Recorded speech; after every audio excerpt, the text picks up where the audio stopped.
Bismillahirrahmanirrahim. Assalamualaikum warahmatullahi wabarakatuh.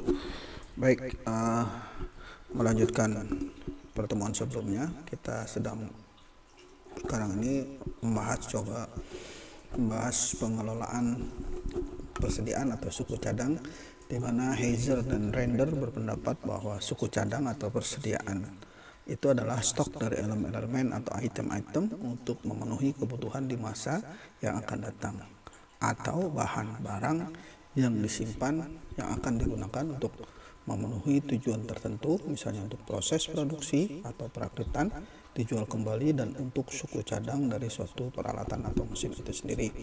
Jadi ini menjadi hal yang sangat riskan kalau misalnya persediaan itu kurang, seperti apa, persediaan itu berlebihan juga seperti apa hasilnya, gitu ya. Jadi ada untung dan rugi kalau misalnya tidak diatur dengan sebaik-baiknya persediaan itu sendiri atau suku cadang yang dibutuhkan oleh sebuah industri. Nah, di dalam proses ini atau di dalam memenuhi suku cadang atau proses penyediaan suku cadang di suatu industri, dibuat sebuah klasifikasi di mana ada 4 tahap dalam pembuatan klasifikasi persediaan. Yang pertama ini adalah tahap proses, ya. Tahap proses, di mana tahap proses ini harus dilihat seperti apa bahan baku yang dibutuhkan, kemudian kebutuhan bahan baku seberapa banyak, kemudian dari bahan baku itu kemudian diproses menjadi suatu barang yang dalam proses menghasilkan suatu barang dari bahan baku. Mesin-mesin itu perlu ada yang namanya perbaikan, perawatan, dan operasi. Jadi MRO itu adalah maintenance, repair, and operation. Jadi ada perawatan, ada perbaikan, dan ada waktu beroperasi. Sehingga supaya tidak terjadi satu kendala untuk menjadi suatu barang jadi, maka diperlukan suatu proses dari bahan baku atau barang yang dibutuhkan untuk perbaikan atau preparasi pada saat operasional menjadi satu barang jadi. Nah, yang berikut adalah tahap permintaan. Nah, tahap permintaan barang atau bahan ini biasanya ada yang sifatnya terikat dan ada sifatnya yang bebas. Yang disebut terikat itu adalah biasanya sebagai contoh seperti ini, perusahaan Sumi Magni penghasil barang jadi dari magnet atau besi berani, ya, magnet. Itu bahan bakunya itu biasanya dari gram-graman hasil limbah dari perusahaan baja. Contohnya di Krakatau Steel itu ada limbah baja yang bisa dijual oleh pihak perusahaan lain, yaitu Sumi Magni, yang bisa menghasilkan jadi bahan baku yang baik untuk produksi barang magnet itu sendiri. Jadi ada keterikatan, ya. Kemudian kalau yang bebas itu adalah barang atau bahan-bahan baku yang bisa dipesan dari perusahaan-perusahaan apapun sesuai dengan pemenang tender atau keinginan dari industri yang bersangkutan. Di dalam tahap penilaian ini nanti kita bahas di dalam satu grafis, ya, di mana ada klasifikasi barang atau bahan baku A, B, dan C, gitu ya. Contohnya seperti itu. Nanti kita coba lihat seperti apa. Kemudian tahap operasional itu sendiri, apabila semua bahan baku pemilihan proses itu dari proses sampai mesin yang dilakukan perbaikan dan pemeliharaan menjadi sebuah operasional yang bagus, akan menghasilkan suatu kualitas barang jadi yang diminati oleh para konsumen. Selain itu, tahap operasional juga harus melihat tahap operasional yang penyimpanan di gudang itu juga harus cukup baik, harus cukup memadai, ya. Artinya bahwa tidak ada barang yang tersimpan lama di gudang. Jadi harus diatur sesuai dengan kebutuhan itu sendiri. Kemudian barang yang disimpan lama juga harus sesuai dengan daya tahannya itu sendiri. Ya, daya tahan berapa lama dia bisa disimpan di gudang, ya, berapa lama dia penyimpanan barang jadi ataupun barang bahan baku itu bisa disesuaikan nantinya. Nah, tujuan dan jenis persediaan itu adalah untuk menentukan keseimbangan antara investasi persediaan dengan pelayanan dari para pelanggan itu sendiri. Nah, jenis-jenisnya bisa berupa bahan baku, ya, persediaan MRO itu sendiri dalam proses operasional, perbaikan dan perawatan itu, dan kalau ini berjalan sesuai dengan ketentuan dan kesepakatan dari sebuah industri, maka akan dihasilkan inventory yang bisa menghasilkan suatu yang bagus, ya, inventory yang bagus, dan akan menghasilkan suatu inventory yang bagus. Nah, kenapa? Karena akibat dari kesalahan penetapan persediaan itu sendiri adalah apabila persediaan terlalu kecil, maka perusahaan akan hilang kesempatan untuk mendapatkan keuntungan yang besar, ya untuk menjual atau untuk memperoleh laba yang besar itu akan hilang. Kemudian kalau persediaan juga terlalu besar, ya, kalau terlalu besar ada biaya cukup besar, biaya penyimpanan atau biaya pengadaan itu sendiri. Kemudian di sini akan memperkecil laba karena numpuknya barang yang tidak sesuai dengan ketentuannya.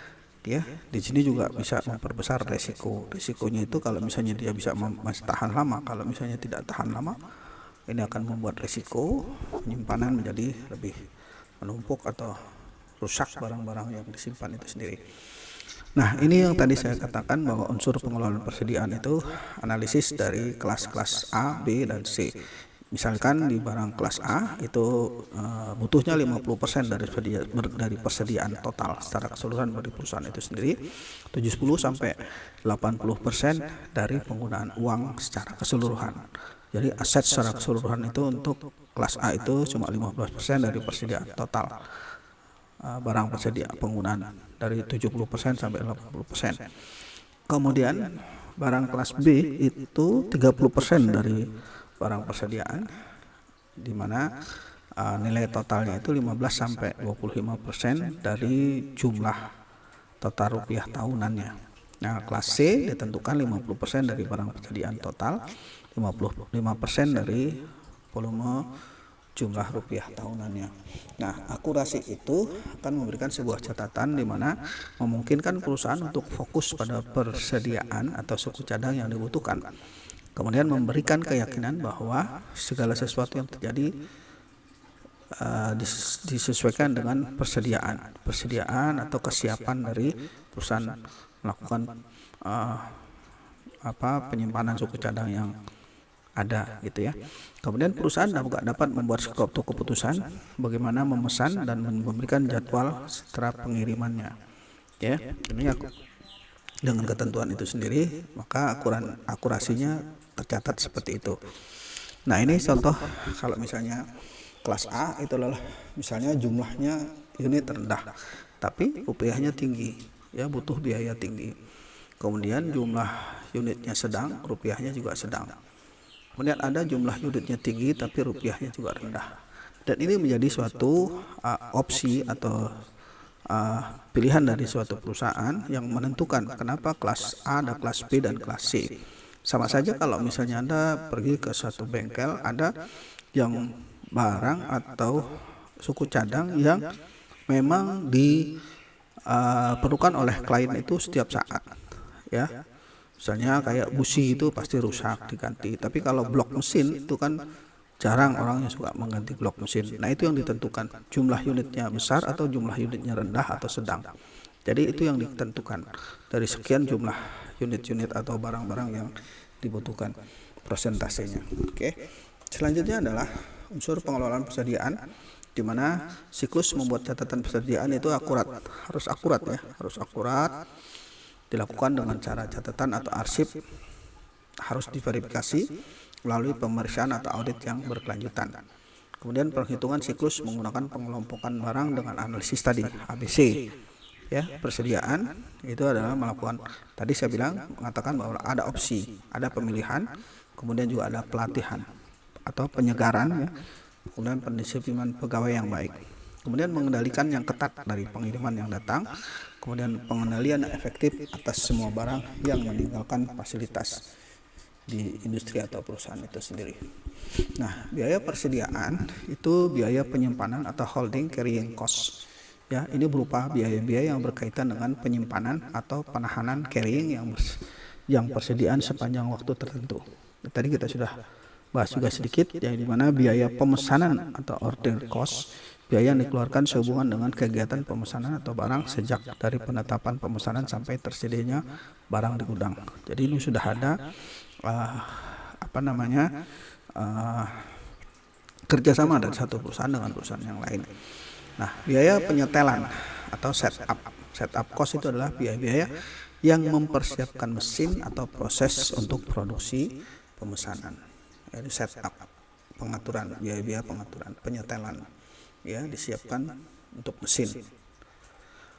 Kemudian fokus pada persediaan, ada beberapa banyak yang harus dipesan pada waktu tertentu, yakni berupa berapa banyak jenis persediaan yang harus disimpan, kapan sebaiknya persediaan dipesan. Itu adalah fungsi dari EOQ itu sendiri. Jadi economic order quantity itu adalah jadi suatu model yang masuk ke dalam model IOS. IOS itu adalah independent order stock. Jadi pemesanan suku cadang pemesanan yang independen itu bebas, ya, yang bebas. Ini artinya bahwa di sini ada model economic order quantity, ada production order quantity, dan ada diskon. Diskon ini yang membuat rangsangan bagi perusahaan-perusahaan untuk memberikan diskon kepada perusahaan-perusahaan lain yang ingin mengambil barang jadi hasil perusahaan tersebut, ya. Kemudian dasar keputusan dari EOQ itu adalah berapa jumlah bahan mentah yang harus dipesan pada saat bahan tersebut perlu dibeli kembali. Kemudian adanya siklus replacement atau pergantian. Kemudian dasar yang lain adalah kapan perlu dilakukan pembelian kembali, yaitu dihitung berdasarkan perhitungan contoh tadi, ya. Kemudian asumsi model EOQ adalah permintaan diketahui bersifat konstan dan independen, ya, memimpin waktu, yaitu di mana waktu antara pemesanan dan penerimaan diketahui dan konstan.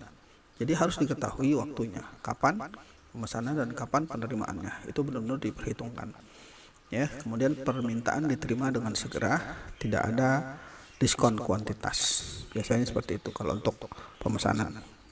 Biaya yang terjadi hanya biaya setup atau pemesanan dan biaya penyimpanan diketahui dan bersifat konstan. Tidak terjadi kehabisan stok, ya. Terjadi kehabisan stok ini akan merugikan. Nah, ini meminimalkan biaya sebagai gambaran, ya.